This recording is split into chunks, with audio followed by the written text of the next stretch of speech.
यह कहानी पूर्ण रूप से काल्पनिक है और केवल मनोरंजन के उद्देश्य से बनाई गई है। इसमें उपयोग किए गए सभी नाम, पात्र और घटनाएं मेरी अपनी कल्पना पर आधारित हैं। इस कहानी का किसी भी वास्तविक व्यक्ति, घटना या अन्य कहानी से कोई संबंध नहीं है। यदि किसी भी प्रकार की समानता पाई जाती है तो उसे मात्र एक संयोग माना जाए। मैं हूँ आपका भाई दिव्यांशु उपाध्याय और अब शुरू होती है एक नई रहस्यमयी और रोमांच से भरी कहानी। कहानी में अब तक आपने देखा कि विद्वान सूर्यवंशी वह अपने सामने खड़े हुए जोजो से लड़ता रहता है, लेकिन विद्वान के कुछ हमलों से जोजो पर कोई फर्क नहीं पड़ता। विद्वान सूर्यवंशी का पास सुदर्शन चक्र, जो कि बड़े से बड़े हमले को रोकने की ताकत रखता है, वह भी विफल हो जाता है। तभी विद्वान वह आदिशि देव द्वारा दी हुई सबसे ताकतवर शीलों में से एक आदिनाथ प्रलय मंत्रा का इस्तेमाल करता है। जोजो भी उस सील की खतरनाक ताकत को जानता था, इसलिए वह अपने सामने एक कवच का निर्माण करता है, जो कि उसकी मूल पूंछ से बना हुआ था, और वह दोनों हमले एक दूसरे की तरफ बढ़ने लगते हैं। तो अब आगे मैं आपका छोटा भाई दिव्यांशु उपाध्याय स्टोरी को पढ़ाते हैं। अब आगे मेरे साथ। तो अब आगे जैसे ही विद्युतांश का वह हमला जोजो के पास पहुंचने लगता है, जोजो का कवच भी जगमगाने लगता है। वह हमला सीधा सामने की तरफ बढ़ता है और जोजो के कवच से जाकर जा टकराता है। जैसे ही दोनों हमले एक दूसरे से टकराते हैं, वहां पर एक जोरदार और ऐसा भीषण धमाका होता है, मानो कि पूरा का पूरा ग्रह तबाह हो गया हो, यानी कि किसी ने परमाणु बम गिरा दिया हो। इतना ज्यादा भीषण और खतरनाक धमाका, जो कि पूरे के पूरे प्लूटो ग्रह के ऊपर के आदिशि देव द्वारा बनाए हुए उस आदिशि महावन को हिलाकर रख देता है, और वह पूरा का पूरा वन कांप जाता है, और आदिशि देव का वह महल और वह ग्रह अपनी जगह से 1 इंच पीछे खिसक जाते हैं। इसका मतलब साफ था कि वह हमला बहुत बहुत बहुत ज्यादा ताकतवर था, जिसने एक ग्रह को अपनी जगह से 1 इंच पीछे खिसकने पर मजबूत कर दिया। वहां पर जैसे ही वह दोनों हमले एक दूसरे से टकराते हैं, वहां पर एक ऐसी ऊर्जा की तरंग निकलती है, जिसके सिर्फ छूने मात्र से वह पूरा का पूरा गुफा वह तबाह हो जाती है और जंगल वह खत्म होने की कगार पर होता है। लेकिन तभी वहां पर एक चमत्कार होता है और सभी लोग देखते हैं कि वहां पर वह ऊर्जा की लहर वह थम चुकी है और वह अब आगे नहीं बढ़ रही। वहीं पर विद्युतांश की हालत तो इतनी ज्यादा खराब थी कि वह इस समय जमीन से आकर टकरा चुका था और उसके मुंह से नाक से खून निकल रहा था, और वह खूनी आंखों से सीधा सामने की तरफ देख रहा था। यहाँ पर जोजो की हालत भी बहुत ज्यादा खराब थी। जोजो के दोनों पैर, जो कि उसके पीछे के थे, वह कट जाते हैं। जोजो की एक आंख फूट जाती है और जोजो इस समय घायल हालत में वहीं पर पड़ा हुआ था। जो कि विद्युतान सूर्यवंशी का एक हाथ वहां कट जाता है, उसकी एक आंख फूट जाती है और उसके शरीर के अंदर दरारें पड़ जाती हैं और उसके सीने का एक हिस्सा वहां अंदर धंस जाता है। वह दोनों एक दूसरे की तरफ देख रहे थे। वह दोनों इस समय इतनी ज्यादा घायल हालत में थे कि उन पर कोई सर्वेश्वर रैंक का योद्धा भी हमला कर दे तो शायद वह खुद का बचाव ना कर पाए। तभी विद्युतांश वह जो एक दूसरे की तरफ देखते हैं, तो वह देखते हैं कि आसमान में धुंधलाहट छाती है और एक जगह से 4 लोग उतर कर नीचे आते हैं। इन 4 लोगों में सबसे आगे खड़े थे विनाशक योद्धा आदिशि देव, उनके पीछे सर्वेश्वर योद्धा नित्य देव, उनके बगल में रविंद्र देव और उनके बगल में खड़े थे युगराल देव। तभी वह सभी एक दूसरे की तरफ देखते हैं और सामने की तरफ देखते हैं। यहाँ पर वह जंगल, जो कि किसी स्वर्ग और जन्नत की तरह था, वह पूरा का पूरा तबाह हो चुका था। इस समय वह वन, जो कि लाखों किलोमीटर में फैला हुआ था, वह तबाह हो चुका था। इस समय इस वन में सिर्फ गहराई के अंदर का ही हिस्सा सुरक्षित बता हुआ था, जो कि एक अर्ध अद्भुत योद्धा के सुरक्षा कवच में थी। लेकिन इस धमाके की उस शक्ति की फोर्स ने उस अर्ध अद्भुत योद्धा के भी उस कवच में दरार लाने का काम कर लिया था, जिससे वहां पर सो रहा वह लोमड़ी जैसा दिखने वाला जानवर वहां अड़बड़ा जाता है और उसकी आंखें अब तुरंत खुल जाती हैं और उसकी नजर सीधा जाकर विद्युतान सूर्यवंशी पर उठती है और वह विद्युतान की तरफ देखते हुए कहता है, वाकई काबिल तो है ये लड़का। इतना कहने के बाद वह फिर से वहीं पर सो जाता है। तभी विद्युतांत वह सामने की तरफ देखता है, यहाँ पर उसके सामने जो भी घायल हालत में पड़ा था। इस समय दोनों में से किसी की भी इतनी हिम्मत नहीं थी कि वह खड़ा हो जाए। तभी आदित्य देव वह जो की तरफ आते हैं और विद्युतांत की तरफ देखते हैं। फिर वह विद्युतांत की तरफ देखते हुए कहते हैं, लड़के यहाँ क्या बदतमीजी है। मैंने तुमसे सिर्फ इस यहाँ पर ट्रेनिंग करने के लिए कहा था, ना कि पूरे के पूरे जंगल को तबाह करने के लिए। विद्युतांत जैसे ही आदित्य देव की गुस्से से भरी नजरों को अपनी तरफ देखता है, वह कांपती हुई आवाज में कहता है, नहीं आदित्य देव, इसमें मेरी कोई गलती नहीं है। मैं तो सिर्फ यहाँ पर इस कुदरती थंडर जित को लेने आया था। तभी आदित्य देव वह अपनी नजरें सीधा अपने सामने करते हैं, जहाँ पर कोई और नहीं बल्कि जोजो पड़ा हुआ था और वह जोजो की तरफ देखते हुए कहते हैं, जोजो, मैंने तुमसे कहा था कि तुम्हें सिर्फ इसकी हिफाजत करनी है और हर किसी योद्धा को एक मौका देना है ताकि वह इसे काबू करने या अपने साथ ले जाने की कोशिश करे। जो वह आदित्य देव की इस बात को सुनता है और अपने सिर को नीचे झुकाते हुए कहता है, लीडर, यह लड़का तो मुझसे भी ज्यादा कमजोर निकला था, लेकिन इसने यह सब कुछ कैसे किया। इतना कहने के बाद जो का चेहरा सुकड़ जाता है, क्योंकि विद्युतान सूर्यवंशी ने इस समय पूरे का पूरा आदित्य माया जंगल जो था वह तबाह कर दिया था। जो लाखों अरबों किलोमीटर तक फैला हुआ जंगल वह तबाह करना, वह भी किसी विनाशक योद्धा की कल्पना से, वह बहुत ज्यादा खतरनाक होता है। तभी विद्युतांत वह सामने की तरफ देखता है। तभी विद्युतांत वह अपनी नजरें सीधा वहीं पर थंडर जित के पास करता है।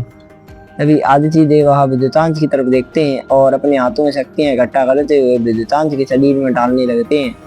देखते ही देखते कुछ समय बीतता है और विद्युतांत तुरंत अपनी जगह पर खड़ा होता है। फिर वह अपनी जगह पर खड़ा होता है और उसकी नज़र सीधा जोजो के पास जाती है। वह देख पा रहा था कि जोजो की हालत इस समय बहुत ज़्यादा खराब थी। तभी विद्युतांत वह धीरे धीरे अपनी जगह से खड़ा होता है और सामने की तरफ चलने लगता है। वह इस समय ठंडक जित कुदरती बिजली मूल तत्व शक्ति के पास जा रहा था। विद्युतांत आगे बढ़ता जा रहा था और जो और सभी लोग उसे देख ही रहे थे। तभी विद्युतांत वह सामने की तरफ देखता है और ठंडक जित की तरफ देखते हुए उसे छूता है। जैसे ही विद्युतांत उसे छूता है, विद्युतांत के शरीर के अंदर ऐसा करंट दौड़ता है जो सीधा विद्युतांत को 1000 से भी ज्यादा कदम पीछे फेंक देता है और विद्युतांत वहीं पर तबाह हुए पेड़ों के जो राख बनी हुई थी उस पर जाकर टकराता है। जैसे ही विद्युतांत उस राख से टकराता है, विद्युतांत के पूरा चेहरा वह काला हो जाता है और उसके बालों, कपड़ों, नाक, आंख और बहुत सारी जगह राख भर चुकी थी। तभी विद्युतांत वह अपने चेहरे से एक की आवाज के साथ फूंक मारता है और अपने बालों को सेट करने के बाद वह खड़ा होता है और अपने कपड़ों को पटकारते हुए सामने की तरफ देखता है। तभी महान आदित्य देव वह विद्युतांत की तरफ देखते हैं और विद्युतांत की तरफ देखते हुए कहते हैं, लड़के, तुमने इसे पहचान तो लिया, यह ठंडर जित है, दुनिया की 3 सबसे ताकतवर बिजली मूल तत्व शक्तियों में से एक, लेकिन आज तक इसने खुद को किसी को काबू करने नहीं दिया है। विद्युतांत जैसे ही उनकी इस बात को सुनता है, उसके चेहरे पर एक ऐसी मुस्कुराहट आती है मानो वह पूरी की पूरी दुनिया को अपने कदमों में झुकाने का सपना रखने वाला योद्धा हो। तभी विद्युतांत वह धीरे धीरे आगे बढ़ने लगता है और वह फिर से कुदरती ठंडक जित के पास पहुंचता है, लेकिन वह पहले की तरह इस बार तुरंत उसे छूने की गलती नहीं करता, बल्कि वह उसके चारों तरफ गोल गोल घूमता है और अपने सिर को खुजाते हुए कहता है, नहीं, इसे पाने का कोई ना कोई तरीका तो होगा। तभी विद्युतांश की इस बड़बड़ाहट को सुनने के बाद आदित्य देव वह विद्युतांश की तरफ देखते हैं और विद्युतांश की तरफ देखते हुए कहते हैं, हाँ, यहाँ टंडल जिस व्यक्ति के उस व्यक्ति को अपना मालिक चुनेगी जिस व्यक्ति के मूल तत्व शक्ति ठंडल यानी बिजली हो और वह व्यक्ति कम से कम एक सर्वेश्वर रैंक की योद्धा से तो ज्यादा ही ताकतवर हो। और इस बिजली को काबू करने के लिए किसी व्यक्ति को प्राचीन नाग का शक्ति का स्टोन चाहिए।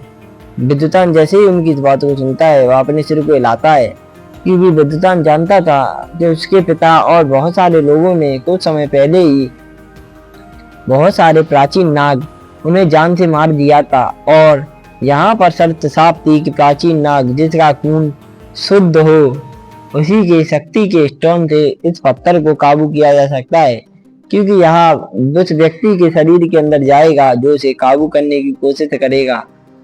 और अगर उस व्यक्ति की किस्मत से मूल तत्व शक्ति बिजली हुई तो वह इसे थोड़ा बहुत काबू कर पाएगा, लेकिन इसके अंदर से निकल रहे उस जहर को तो सिर्फ एक सांप ही झेल सकता है।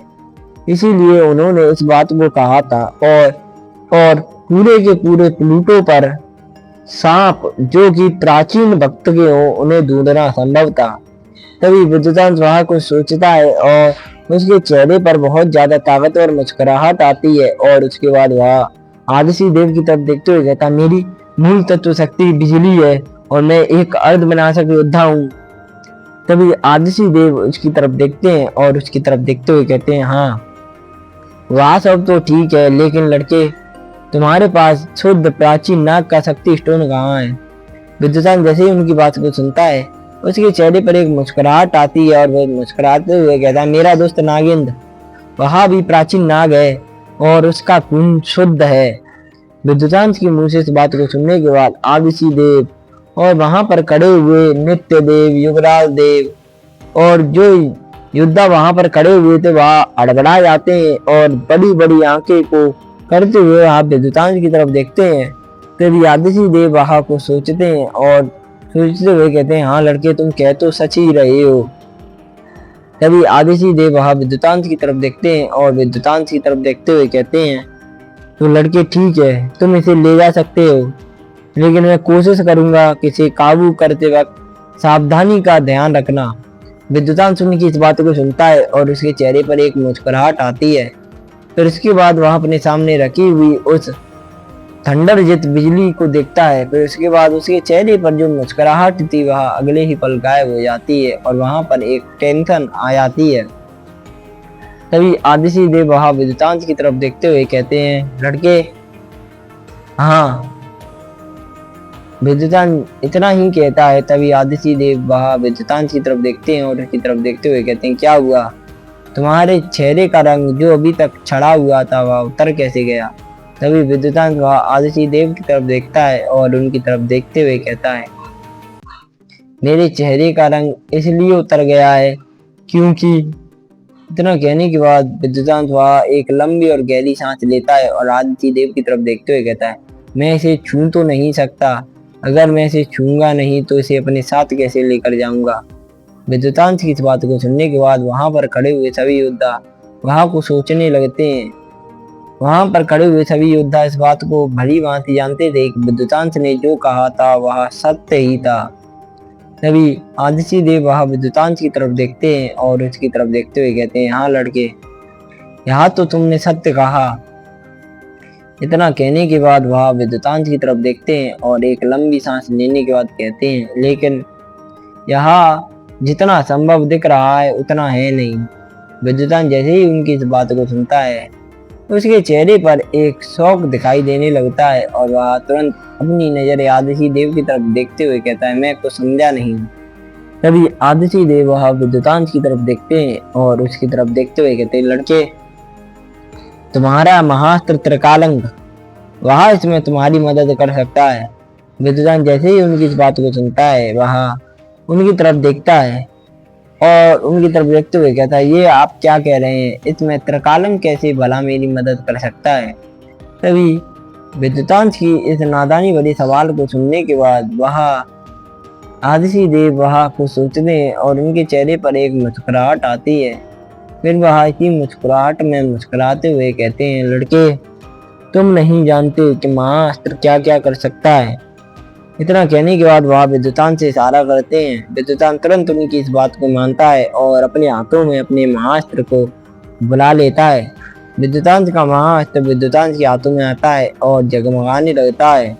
तभी विद्युतांत वह अपनी नजरें सीधा आदिशि देव की तरफ करता है और आदिशि देव की तरफ करते हुए वह एक लंबी और गहरी सांस लेता है और लंबी सांस लेने के बाद वह आदिशि देव से कहता है, बिल्कुल आपने कहा तो मैंने इसे मंगा लिया, अब क्या करना है। आदिशि देव जैसे ही विद्युतांत सूर्यवंशी की इस बात को सुनते हैं वह विद्युतांत की तरफ देखते हैं और अपने हाथ को आगे बढ़ाते हैं। तभी विद्युतांत वह देखता है कि आदिशि देव उसके त्रिकालन को उससे ले रहे हैं। तभी विद्युतांत झटके से तुरंत अपने त्रिकालन को पीछे करता है और अपने पैर को जमीन पर मारकर सीधा आसमान में पहुंच जाता है। तभी विद्युतांत वह आदिशि देव की तरफ देखता है और देखते हुए कहता है, ये आप क्या कर रहे हैं। तभी आदिशि देव विद्युतांत की इस अड़बड़ाहट और इस फुर्ती को देखते हुए बहुत चक्के रह जाते हैं और उनके चेहरे के ऊपर एक ऐसी मुस्कुराहट आती है कि मानो वह कभी हंसे ही ना हो। तभी वह जोर जोर से हंसते हैं और विद्युतांत की तरफ देखते हुए कहते हैं, लड़के मुझे तुम्हारा महाअस्त्र चाहिए, इसका मतलब ये नहीं कि मैं इसे अपने पास ही रखूंगा। विद्युतांत जैसे ही उनकी इस बात को सुनता है वह आदिशि देव की तरफ देखता है और उन्हें ऊपर से नीचे तक देखने के बाद कहता है, कहीं आप इसे पचाने की तो नहीं सोच रहे। आदिशि देव जैसे ही इस बात को सुनते हैं उनके चेहरे के ऊपर मुस्कुराहट आती है, लेकिन तभी वहां पर जो आदिशि देव के पास खड़ा था वह विद्युतांत की तरफ देखता है और उसकी तरफ देखते हुए चिल्लाकर कहता है, लड़के तेरी इतनी हिम्मत कि तू किससे क्या बात कह रहा है। इतना कहने के बाद जो वह विद्युतांत की तरफ देखते हुए घूरने लगता है। तभी विद्युतांत भी अपने महाअस्त्र को आसमान में गाड़ देता है और अपने हाथों से सील बनाने लगता है। विद्युतांत के सील बनाते ही विद्युतांत के पीछे एक और विद्युतांत दिखने लगता है, लेकिन यह बहुत ज्यादा बड़ा था। तभी विद्युतांत के पीछे एक और उसी की जैसी आभा को देखने के बाद वह जो कि उस पर घुर्रा रहा था वह अड़बड़ा जाता है और कांपते हुए आदिशि देव के पीछे चला जाता है और उनके पीछे जाते हुए कहता है, प्रलय शून्य मंत्रा। इतना कहते हुए उसके हाथ पैर कांप जाते हैं, क्योंकि प्रलय शून्य मंत्रा एक ऐसी तकनीक और जानी पहचानी कला थी जिसे अभी तक वह भूल नहीं पाया था। उसके पिता जो आदिशि देव के सवार यानी उनके अच्छे मित्र थे, उन्हें प्रलय सूर्य मंत्रा से प्रलय राज ने ही मारा था। इसीलिए वह प्रलय सूर्य मंत्रा की भयावह और ताकत को जानता था। वह अड़बड़ाता है और आदिशि देव की तरफ छुप जाता है। तभी विद्युतांत के बगल में विद्युतांत का एक और जुड़वा भाई आता है और जो की तरफ देखते हुए कहता है, विद्युतांत तुम इस घोड़े को अपने साथ ले चलो, हम इस पर बैठकर सवारी करेंगे। विद्युतांत जैसे ही अपने जुड़वा भाई की बात सुनता है उसकी नजरें सीधा जो के ऊपर जाती हैं। जैसे ही जो विद्युतांत की नजरों को अपने ऊपर देखता है तो मानो जो इस रफ्तार में बजता है कि पूछो ही मत। तुरंत सुन्न की आवाज के साथ जो अपनी जगह से गायब। जो की इस हरकत को देखने के बाद आदिशि देव, युगराज देव, रविंद्र देव और नित्य देव वह आपस में एक दूसरे की तरफ देखते हैं और जोर जोर से हंसने लगते हैं। तभी आदिशि देव वह विद्युतांत की तरफ देखते हैं और उसकी तरफ देखते हुए कहते हैं, देखो लड़के, अगर तुम मुझे अपने त्रिकालन को नहीं देना चाहते तो कोई बात नहीं। विद्युतांत जैसे ही उनके मुंह से इस बात को सुनता है उसकी सांसों में सांस आती है और वह आदिशि देव की तरफ देखने लगता है। तभी आदिशि देव वह युवराज देव की तरफ देखते हैं और उनकी तरफ देखते हुए कहते हैं, चलो चलते हैं। इतना कहकर वहां पीछे मुड़ते हैं। तभी उन्हें आवाज आती है, अरे अरे रुकिए, आप कहां पर जा रहे हैं? आपने तो मेरे से वादा किया था कि आप इस कुदरती ठंडर जित को मेरे को दिलवाएंगे। यह आवाज किसी और की नहीं बल्कि विद्युतांत सूर्यवंशी की थी। विद्युतांत की इस बात को सुनने के बाद आदिशि देव वह विद्युतांत की तरफ देखते हैं और उसकी तरफ देखते हुए कहते हैं, इसके लिए तुम्हें मुझे त्रिकालन को देना होगा, और जिसे तुम दे तो रहे नहीं हो, तो बताओ मैं अपना वादा कैसे पूरा करूं। विद्युतांत जैसे ही उनकी इस बात को सुनता है वह अपने सिर को खुजाता है और सिर को खुजाते हुए वह एक लंबी और गहरी सांस लेता है। फिर वह तुरंत अपनी जगह से गायब होता है और आदिशि देव के पास पहुंचता है। और आदिशि देव की तरफ जाने के बाद वह एक और सांस लेता है। फिर अपने हाथ को धीरे धीरे आदिशि देव की तरफ बढ़ाता है। आदिशि देव भी तुरंत अपने हाथ को आगे बढ़ाते हैं और उस त्रिकालंग को पकड़ लेते हैं। विद्युतांश ना चाहते हुए उस त्रिकालंग को छोड़ता है और अपनी आंखें मींच लेता है, क्योंकि उसे वह त्रिकालंग किसी और को देना अच्छा नहीं लग रहा था। वह विद्युतांश का बहुत अच्छा मित्र बन चुका था। तभी विद्युतांश के उस त्रिकालंग के आदिशि देव के हाथों में जाने पर वह त्रिकालंग जगमगाने लगता है। तभी आदिशि देव वह विद्युतांश की तरफ देखते हैं और अपने पैरों को धीरे धीरे आगे बढ़ाते हैं। आगे बढ़ाने के बाद आदिशि देव उस त्रिकालंग को वहां पर रखते हैं और अपने हाथों से सील बनाने लगते हैं। आदिशि देव के सील बनाते ही त्रिकालंग वह किसी हीरे की तरह चमकने लगता है और उसके अंदर से एक रोशनी वह आगे बढ़ती है। देखते ही देखते वह रोशनी पूरे के पूरे जंगल को घेर लेती है और जंगल में सो रहे उस जानवर जो कि एक अद्भुत रैंक का योद्धा था उसे भी मालूम हो जाता है। वह बड़ी बड़ी नजरों से सामने की तरफ देखता है और फिर से सो जाता है। वह रोशनी उस कुदरती टंडरजित को घेर लेती है और अपने अंदर खींचने लगती है। कुदरती टंडरजित वह खुद को कहीं जाता हुआ महसूस करती है और छटपटाने लगती है। छटपटाते हुए वह बहुत ज्यादा ताकत लगा रही थी, लेकिन महाअस्त्र त्रिकालंग के सामने उसकी कोई ताकत चल नहीं रही थी। फिर त्रिकालंग उसे अपने अंदर खींच लेता है और त्रिकालंग के ऊपर से जगमगाती वह हीरे की तरह रोशनी वह शांत हो जाती है। तभी आदिशि देव उस त्रिकालंग को अपने हाथों में उठाते हैं और उसे सहलाते हुए कहते हैं, मेरे मित्र, अब इन हाथों में वो जान नहीं रही जो तुझे थाम सके और तुझे एक नए खून की जरूरत है और नए योद्धा की। और तुझे इस लड़के के साथ ही अपनी पूरी जिंदगी बितानी होगी। इतना कहने के बाद आदिशि देव वह विद्युतांश की तरफ देखते हैं। विद्युतांश उनकी इस बात को सुनने के बाद अपनी आंखों को छड़ा लेता है और उनकी तरफ देखते हुए कहता है, बोल तो ऐसे रहे हैं जैसे त्रिकालंग इनकी पूरी बात को समझ रहा हो। इतना कहने के बाद वो की आवाज के साथ अपने होठों को उधर कर लेता है, लेकिन तभी वह देखता है कि त्रिकालंग बहुत जगमगाने लगता है और उसके अंदर से आवाज आती है, जैसा आपको ठीक लगे। विद्युतांश जैसे ही उसकी इस बात को सुनता है वह अड़बड़ा जाता है और आदिशि देव की तरफ देखने लगता है। तभी आदिशि देव विद्युतांश की अड़बड़ाहट को देखते हैं और मुस्कुराते हुए कहते हैं, तो क्या कहा था तुमने कुछ समय पहले? विद्युतांश जैसे ही आदिशि देव की बात को सुनता है उसके चेहरे के ऊपर अब शर्म दिखने लगती है और वह आदिशि देव की तरफ देखता है और उनके सामने हाथ जोड़ते हुए कहता है, मुझे माफ कीजिए। आदिशि देव उसकी इस बात को सुनते हैं और अपने सिर को हाँ में लाते हुए कहते हैं, ठीक है, लेकिन याद रखना। इतना कहने के बाद वह त्रिकालंग को विद्युतांश को देते हैं और विद्युतांश को देते हुए कहते हैं, लड़के, मेरी शक्तियों के घेरे के अनुसार यह त्रिकालंग कुछ समय तक तो इस टंडरजित को अपने अंदर रोक सकता है, लेकिन कुछ समय बाद यह टंडरजित बाहर निकलेगी। अगर तब तक तुमने इसे काबू कर लिया तो तुम एक विनाशक योद्धा बन जाओगे। अगर तुम इसे काबू नहीं कर पाए तो यह टंडरजित फिर से मेरे पास आ जाएगी, और तुमने अगर इसे काबू करने की कोशिश की और नाकाम रहे तो तुम्हारी आत्मा दर दर भटकेगी। विद्युतांश जैसे ही उनकी इस बात को सुनता है वह अड़बड़ा जाता है, क्योंकि विद्युतांश इस समय मुस्कुरा रहा था और वह मुस्कुराए भी क्यों ना। आदिशि देव ने सीधा उससे कहा था कि अगर वह टंडरजित को काबू करता है तो वह एक विनाशक योद्धा बन सकता है, और अगर वह नाकाम हुआ तो विद्युतांश इस बात को सुनता है और आदिशि देव की तरफ देखते हुए कहता है, ये आप क्या अपशगुन बोल रहे हैं? मैं इसे काबू कर सकता हूँ। इतना कहने के बाद विद्युतांश तुरंत उस त्रिकालंग को पकड़ता है और आदिशि देव की तरफ देखने लगता है। तभी आदिशि देव वह विद्युतांश की तरफ देखते हैं और इसकी तरफ देखते हुए कहते हैं, तो अब।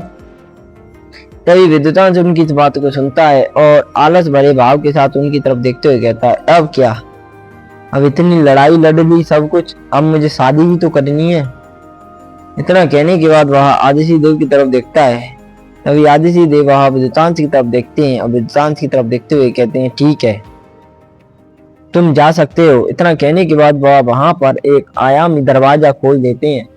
विद्युतान तुरंत अपने पैर को जमीन पर मारता है और आयामी दरवाजे की तरफ बढ़ने लगता है, लेकिन आयामी दरवाजे के पास पहुंचने के बाद वह वहीं पर रुक जाता है और आदित्य देव की तरफ देखते हुए कहता है, अगर आप बुरा ना माने तो मैं आपसे एक बात पूछना चाहूंगा। आदित्य देव उसकी इस बात को सुनते हैं और अपने सिर को हाँ में लाते हुए कहते हैं, हाँ पूछो। तभी विद्युतांश उनकी तरफ देखता है और उनकी तरफ देखते हुए कहता है, उस सुनहरे बॉक्स में रखी उस सील का क्या मतलब है। आदित्य देव जैसे ही उसकी इस बात को सुनते हैं वह विद्युतांश की तरफ देखते हैं और विद्युतांश की तरफ देखते हुए एक लंबी और गहरी सांस लेते हैं। फिर इसके बाद वह विद्युतांश की तरफ देखते हुए कहते हैं, यह तुम अभी जान नहीं सकते। जब तुम विनाशक बन जाओगे उसके बाद तुम्हें खुद ब खुद मालूम हो जाएगा कि उस सील का रहस्य क्या है। तभी विद्युतांश वह आदित्य देव की तरफ देखता है और उनकी तरफ देखते हुए कहता है, फिर भी आप अगर मुझे उसका नाम और उसके बारे में थोड़ी बहुत जानकारी दे देते तो। विद्युतांश की इस बात को सुनने के बाद आदित्य देव विद्युतांश की तरफ देखते हैं और विद्युतांश की तरफ देखते हुए कहते हैं, सिर्फ तुम इतना जानो कि मेरे गुरु की बनाई हुई 2 सील जो कि बहुत ज्यादा ताकतवर सील थी, उनमें से दूसरी सबसे ताकतवर सील यही है। विद्युतांश जैसे ही उनकी इस बात को सुनता है वह अपने सिर को हाँ में लाता है और खुद ही कुछ बड़बड़ाते हुए कहता है, अरे वाह, एक अद्भुत योद्धा द्वारा बनाई हुई सीलों की दूसरी सबसे ताकतवर सील, ना जाने पहली सील कहाँ पर होगी। इतना कहने के बाद वह एक लंबी और गहरी सांस लेता है और उस आयाम में चला जाता है। उसके वहां से जाने के बाद आदित्य देव वहां वहीं पर खड़े रहते हैं। तभी युगराज देव वहां आदित्य देव के पास आते हैं और आदित्य देव की तरफ देखते हुए कहते हैं, आपने उसे सच क्यों नहीं बताया। तभी आदित्य देव युगराज देव की तरफ देखते हैं और उनकी तरफ देखते हुए कहते हैं, नहीं, अगर मैं सच बताता तो यह सच इसे पचता नहीं, और अगर यह सच बाहर आता तो शायद भले ही ये एक विनाशक योद्धा बन चुका है, लेकिन तुम जानते हो कि इस दुनिया में और इन आयामों में मैं अकेला विनाशक नहीं, मेरे जैसे बहुत सारे विनाशक योद्धा और हैं। अगर इसे वह सच मालूम होता तो यह अर्ध विनाशक रंग की शक्तियों के साथ ही उन विनाशक योद्धाओं के पास पहुंच जाता और इसकी जान खतरे में पड़ सकती थी। युगराज देव जैसे ही उनकी इस बात को सुनते हैं वह अपने सिर को हाँ में लाते हैं और आदित्य देव की तरफ देखते हुए कहते हैं, बात सब तो ठीक है, लेकिन आज से कुछ साल बाद वहाँ प्रतियोगिता आने वाली है जिसमें आपको भाग लेना होगा। आदित्य देव जैसे ही उसकी इस बात को सुनते हैं वह अपने सिर को हाँ में लाते हुए कहते हैं, हाँ मैं जानता हूँ मुझे उस प्रतियोगिता के अंदर भाग लेना होगा, लेकिन इस समय मैं बहुत ज़्यादा घायल हूँ और मुझे नहीं लगता कि मैं उस प्रतियोगिता में टिक पाऊंगा। इतना कहते हुए वह अपने सिर को हाँ में लाते हैं। युगराज देव जैसे ही आदित्य देव की इस बात को सुनते हैं वह को सोचते हैं और सोचते हुए कहते हैं, तो प्लूटो पर तो एक आप ही हैं जो सबसे ज्यादा ताकतवर हैं। अगर आप अगर उस प्रतियोगिता में नहीं जीत पाए तो ऐसा कोई नहीं जो उस प्रतियोगिता में जीत सके। तभी आदित्य देव जैसे ही युगराज देव की इस बात को सुनते हैं वह अपने सिर को हाँ में लाते हुए कहते हैं, हाँ, लेकिन हमें किसी भी तरह उस प्रतियोगिता के टॉप 5 लोगों में आना होगा, वरना बहुत चीज हमारे हाथों से निकल जाएगी। आदित्य देव की इस बात को सुनने के बाद युगराज देव अपने सिर को हाँ में लाते हैं और हाँ में लाते हुए कहते हैं, हाँ, लेकिन आपको क्या लगता है यह लड़का कब तक विनाशक बन जाएगा। आदित्य देव वह युगराज देव की इस बात को सुनते हैं और एक मुस्कुराहट के साथ कहते हैं, मैं नहीं जानता, लेकिन मुझे मेरे गुरु का आदेश है, मुझे खुद से भी ज्यादा काबिल योद्धा को इस दुनिया का महारक्षक बनाने की कगार पर पहुंचाना होगा। आदित्य देव की इस बात को सुनने के बाद युगराज देव वह अपने सिर को हाँ में लाते हैं। तभी नित्य देव वहां सामने की तरफ आते हैं और युगराज देव और आदित्य देव की तरफ देखते हुए कहते हैं, इस लड़के ने बहुत ज्यादा कम उम्र में अर्ध विनाशक रैंक हासिल कर ली है। मुझे विश्वास है कि यह जल्द से जल्द एक विनाशक योद्धा बन जाएगा। और क्या हुआ जब आप घायल हैं, लेकिन इतना कहने के बाद वह उसी आयाम के अंदर देखते हैं और उस आयाम के अंदर देखते हुए कहते हैं, मुझे विश्वास है यह लड़का जल्द से जल्द विनाशक बनेगा और उस प्रतियोगिता में लड़ेगा और लड़कर प्लूटो का नाम ऊंचा कर कर उस चीज को हासिल करेगा। विनाशक आदित्य देव जैसे ही उसकी इस बात को सुनते हैं वह अपने सिर को आगे लाते हुए कहते हैं, हाँ, लेकिन उसके लिए इसे बहुत बहुत बहुत ज्यादा ताकतवर होना होगा। इसकी शक्तियां कम से कम विनाशक रैंक पर पहुंचनी चाहिए, तभी शायद यह उस प्रतियोगिता में टिक सके, वरना। इतना कहने के बाद वह चुप हो जाते हैं। तभी नित्य देव वह आदित्य देव की तरफ देखते हैं और उनकी तरफ देखते हुए कहते हैं, आप विश्वास कीजिए यह लड़का बहुत ज्यादा ताकतवर है और मुझे उम्मीद है कि यह जल्द से जल्द विनाशक बनेगा और उसे हासिल कर कर प्लूटो के पास फिर से लाएगा और एक नया रक्षक होगा। इतना कहने के बाद वह आदित्य देव की तरफ देखते हैं। तभी आदित्य देव वह उन सभी की बात सुनते हैं और अपने पैर को जमीन पर मार कर वहां से गायब हो जाते हैं। तो क्या होगा कहानी के अगले इस भाग में, और ऐसी कौन सी वह प्रतियोगिता है जिसमें लड़ने के लिए कम से कम विनाशक रैंक की शक्तियां होनी चाहिए, जबकि विनाशक तो प्लूटो की सबसे ज्यादा ताकतवर रैंक है। और ऐसा कौन है जिसे आदित्य देव यह बोल रहे हैं कि वह अकेले ही ताकतवर नहीं है। जानने के लिए बने रहें मेरे साथ मेरे चैनल दिव्यांशु स्टोरी वर्ल्ड पर। धन्यवाद।